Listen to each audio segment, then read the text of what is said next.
Hello everybody, I'm Antonia and this is Noel and we are from Boxtail Soup Theatre Company and this is another Boxtail Scoop. Noel's doing very melodramatic actions. I nearly forgot what our name was, in fact. It's been a long week. We're standing at a little podium today. I feel like Noel feels like he wants to give a speech, an epic speech. I don't know. It has been a long week, so I don't know that I want to give any speeches right now.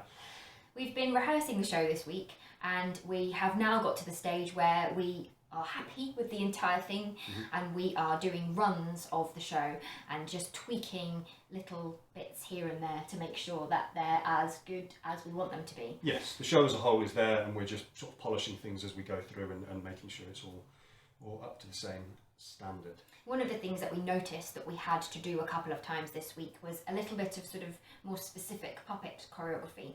So we thought we'd just show you a little bit of that and explain why we do it. Yeah, so often in our shows, obviously we use a lot of puppets, but often there are moments when there's more than one puppeteer operating the same puppet, and you have to treat that a little bit differently than when you're just operating a puppet on your own.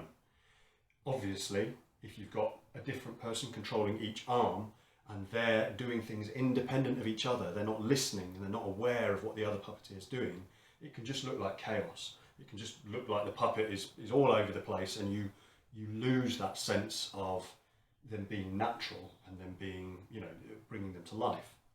So we thought basically that we would just show you a little bit of the stuff that we've been working on for this show and just kind of explain the basics of what we have to do to get there.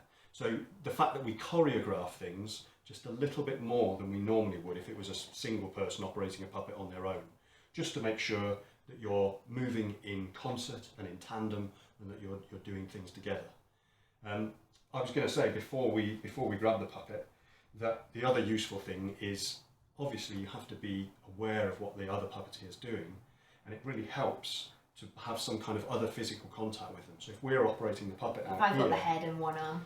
yeah, then it's really useful for me either to be in contact with Antonia's shoulder or with her elbow, because it just means that without looking at her, I can feel when her weight shifts. So if she's going to move left or right, I don't need to see her to know that she's moving. I can feel it in my hand, so it means I can follow her more easily with the puppet. So should we grab Ma and just... Yes, one disclaimer, Ma isn't quite finished yet. Her hands are the wrong colour, they haven't been painted yet, and she still hasn't got any eyebrows. We just haven't quite got around to putting them on, but... She looks a little surprised. She does. So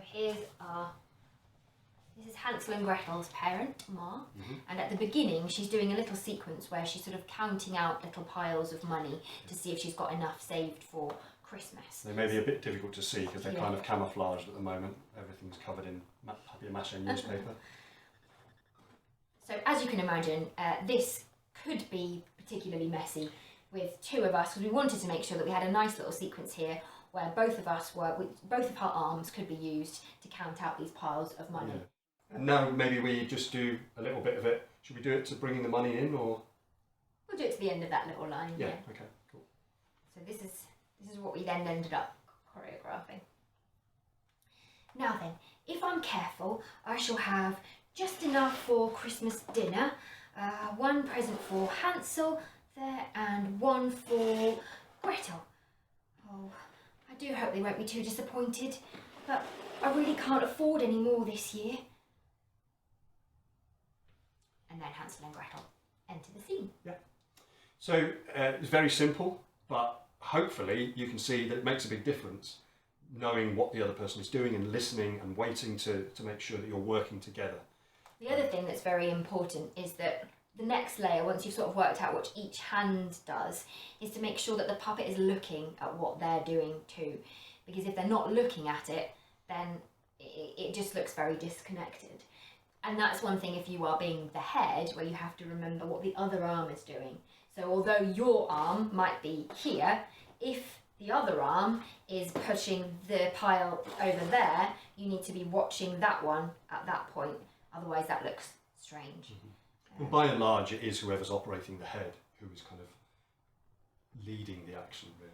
Yes, if you've got the head, you're leading roughly, although you do still have to be making sure that you are listening to the other one. Of course, absolutely. Not least because if someone starts to decide to improvise, then you need to be ready. You know, if you're aware of what each other's doing, then once you've choreographed something, you can then just be a little bit more fluid with it. Yeah. If you've got that sensitivity, then you can feel, there's a bit of flexibility there, isn't there? It's quite a short vlog really today, because we just wanted to show you that, and we've got lots a lot to do. Yeah, you can see that the set around us still needs painting. There's a lot of stuff there to do. Please pray for some sunshine, because it's been so much rain that we've not been able to get out and spray very much. But we are nearly there, and the show is so much fun, so we're thoroughly looking forward to doing it. Yeah, I cannot wait to be able to show some of the stuff when it's actually in situ on the stage. We've got it all painted. It's going to look absolutely beautiful. Yeah. But once again, thank you very much for watching, and if you are enjoying the vlogs, please do like, subscribe, leave us a comment. Welcome, by the way, to our new subscribers, and do ask any questions you would like, and we will do our best to answer them. And otherwise, have a lovely week.